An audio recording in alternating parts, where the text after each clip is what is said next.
Hello, friends. How are you guys today? Made it the cough as soon as I went online. Anyway, how are you guys today? I am very excited to be here and be live for a super fun training. If you are not familiar with me, my name is Maria Wick. Welcome to my business page. Go ahead and like and follow and turn on notifications if you like this video and want more videos like this.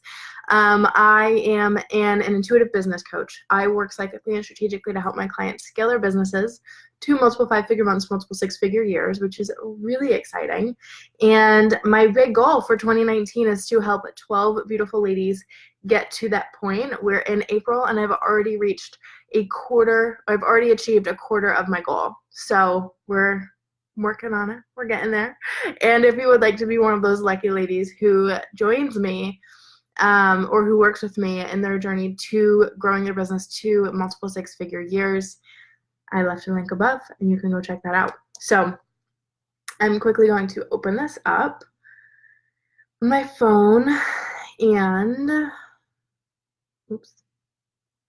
I'm going to share this into my group, which I also linked above because I was smart this time. I usually forget, but I was like, why don't I link it above? I should link it above.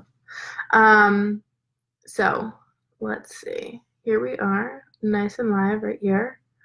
So sharing this to my page and sharing this to my group, the Intuitive Business Collective, like I said, that's linked above. So go check it out. If you're joining me, say hello. Let me know that you are here. And let me know what one of the biggest objections you hear in your sales process is. We are going to dig deep. So if you have a specific one, let me know. Otherwise, we'll do the ones that I kind of pre-picked for us. All right? So, very good. Let me open this up. Mute that. Make sure I got my comments on. Let's have fun. If you're joining me, go ahead and say hello. We are going to dive right in, okay? So, what is your biggest objection in your business? Okay, I'm going to cover the two biggest ones that I used to suffer through, not suffer, but used to be like the biggest objections for me. And then if you guys have any ones in particular you want me to cover, I will do that. And I will break them out for you. So when you're in a sales process, there's either one or two ways, right? You either have a sales page or there's a few ways, but the two most common ways, you have a sales page that leads to a call or a sales page that has just a payment link, right? And you might talk with people over email or over Facebook Messenger to make your sales. Now, if you are doing the call, right? If you are hopping on a call with people and you are walking them through what the program is, what it entails, how you are able to help somebody with this, how you're able to provide a transformation, so on and so forth, right? You're going through your whole process. You're connecting with the person. The space that you need to make sure that you are really emphasizing to avoid the objection of I have to think about it is making sure you are providing a tremendous amount of value, okay? And the reason I say this, especially if you're, I should say that this is for high ticket offers, right? So anything over about $1,000 per month classifies as a high ticket offer. So if you are working in that space and you are showing up, right? Let me know if you have a high ticket offer right now and you're struggling through, right? Let me know in the comments. And so if you are on that call and you give the price and they say, well, I need time to think about it, okay? The one most important way that you avoid this is by providing immense value, okay? And I say this with love, but I'm guaranteeing that you are not, right? And the reason I say that you probably are not is because you probably think you are, right? You probably think, well, everybody sees my written content. People have obviously read through my whole sales page. They just know, right? So you're going about the sales call kind of like tiptoeing. You're giving the spark notes. You're giving the bullet points, but you aren't diving deep into the transformation, into what they're struggling with. You probably aren't repeating their words back to them. That's key. That is a big one. But for the experienced salesperson, that can also be a turnoff. So you have to know your audience as well, right? When somebody starts reiterating my words back to me, I'm like, boy, bye, right? because I know the sales tactics. But so when you are in your business and you are working through not having these objections, or after the objection has been made, right, give value. Ask them what is going on in their business and get really clear.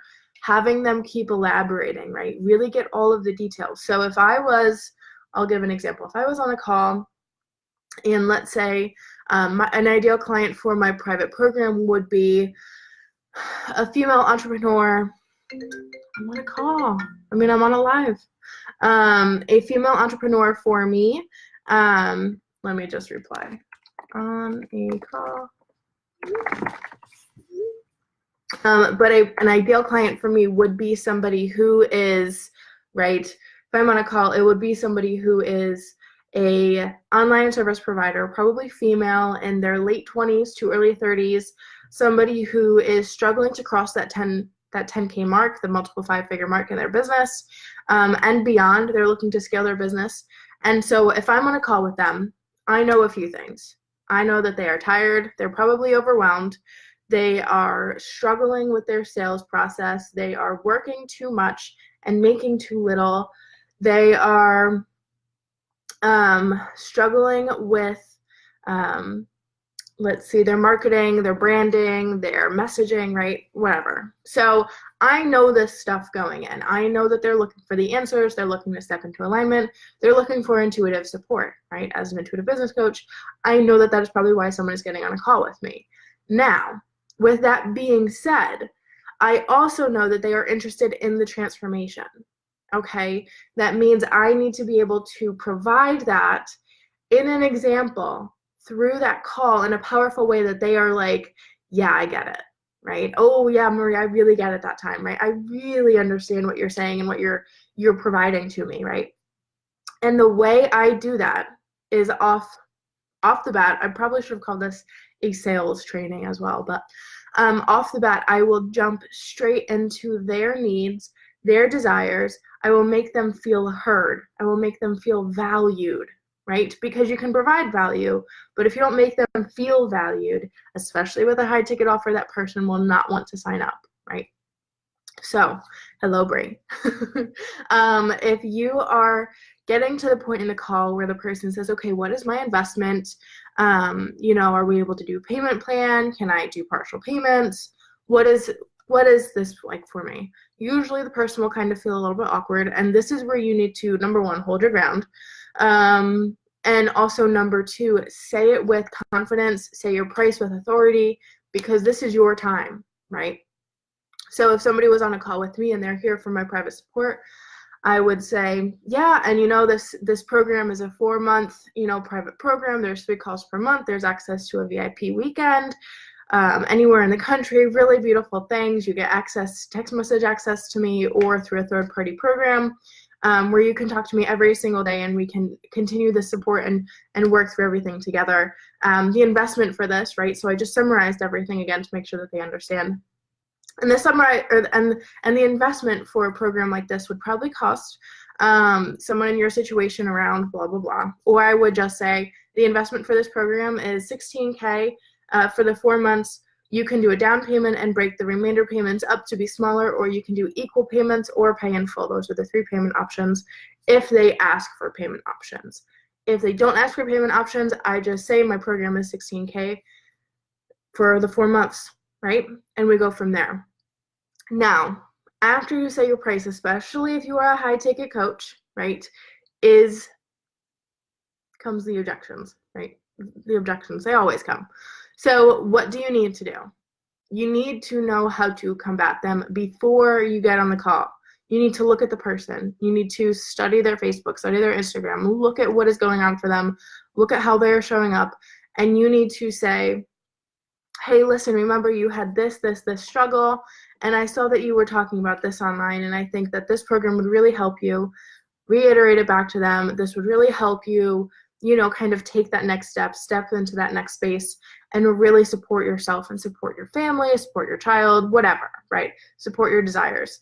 If they say that they need time to think about it, what they're probably going to do is either get off the phone and forget about you because it's a no, or they're going to go think about it and explore you on every social media. They're going to creep on you, as I like to call it. So what do you need to do? You need to set a follow-up time to talk to them, preferably within 24 hours, because then they will have made their decision. If they say no to a follow-up call, or they're kind of skeptical, the answer is probably no, and it's probably not worth your time to actually have.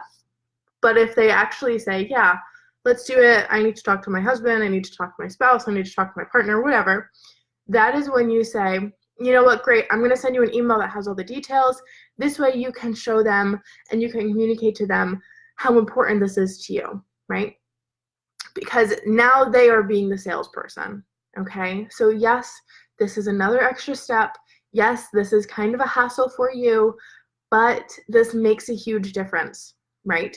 Think about it in your perspective. If you were to feel that you needed another person's approval on the decision you're making in your business, right?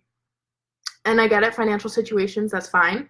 If that is your reality, right, you need to make sure that they fully understand the value and why you are so passionate about it, right? So having that ready, having either the email already drafted, and it's usually good if they have an objection to send them an email after that says, hey, by the way, this is the program we talked about, this is the details, this is a breakdown of the payment options, this is, you know, where you can sign up for a follow-up call, this is whatever, right? I usually have one drafted if I'm doing a private call that I will send to them right after, and I will say, hey, don't forget to check out for that email, right? It's coming to you. And my close rate for my private coaching, right, when people get on a call with me for my private coaching, is very high because I do the follow-up, because I work through the objections, because I allow my people to feel so supported and so valued that it makes no sense for them not to sign up, right? Because that's exactly the type of service they get when they sign on with me. So it only makes sense for me to provide that in a sales call, right? And the number one thing that people miss, and the number one thing that people tell you not to do, is not to give away your coaching or your expertise for free, right? But here's the thing. Sometimes people need a little something, right? And that's okay. If you get on a sales call with me, I will guarantee we will probably go through your money mindset. We will probably break down your current marketing strategy. We'll probably do something, right? And the reason I do that is to make sure you understand the value you are receiving, right? Because I know that when I show up on my videos, sometimes I'm really loosey-goosey, I'm channeling, I'm, just being me. But when I'm in business mode and I'm showing up really powerfully, I make sure my people understand that this is the value they are receiving at the time, that this is the value you are going to receive from here on out, right? And that is so important. So if you leave your sales process down to, here's my 10 questions that I ask people, this is my investment, I'm not going to upsell or I'm not going to undersell, and I'm not going to do this and I'm not going to do that because whatever, that's what this sales expert told me to do, you're going to lose sales, right? Because you're not going to be engaging the audience, you're not going to be showing up in a really powerful way, you're going to be losing the connection rather than engaging with the human on the other side of the call, right? Literally, it's not rocket science, but so many people forget that the person on the other side of the call is a human being who has feelings, who has fears, who is struggling with something in their life, right? So if you are asking somebody to sign up and pay you a high ticket, you must make them feel heard. You must listen to them, especially if it is a one-to-one offer, right? Because it's so powerful for that person to leave that call feeling good, right? Because what are they going to do? If they don't sign up with you right then on the call, they're going to think about it. If they feel good from the call and they've learned something, if they don't sign up right away, they're probably going to implement what it is that you taught them, and in a week, they will be ready, right? And that is where that follow-up emails are really handy, because now you have followed up with them after they've implemented and after they've seen the results, and you have had a successful sale, right? All because instead of leaving people empty-handed after a call with you, you left them with value, right? It's the same thing on a sales page. Leave people with value, right? Walk them through an experience, walk them through a transformation, or walk them through the vision of a transformation, right? It's the same thing with a messenger sale, right? It's all the time. My foot hurts. Okay. My foot got stuck. Yeah, let me know in the comments. Does this resonate with you? Is this bringing up any questions? Do you have any specific questions that you like to ask in your sales process and you want to know if that's turning people off or if that's turning people on? Let me know in the comments. I'm going to hang out for a minute, but that's kind of the bulk of this training because we're going to keep things quick and simple and lighthearted today.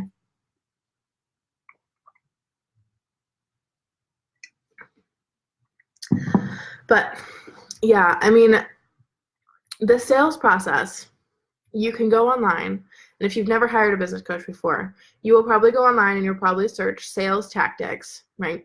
And even if you have hired a business coach before, you will probably have some sort of sales knowledge that you learned from some place, right? And I used to do this myself where I would go and I would research sales processes. I would go and research objections, and I would go and research the best way to have a high close ratio and blah, blah, blah.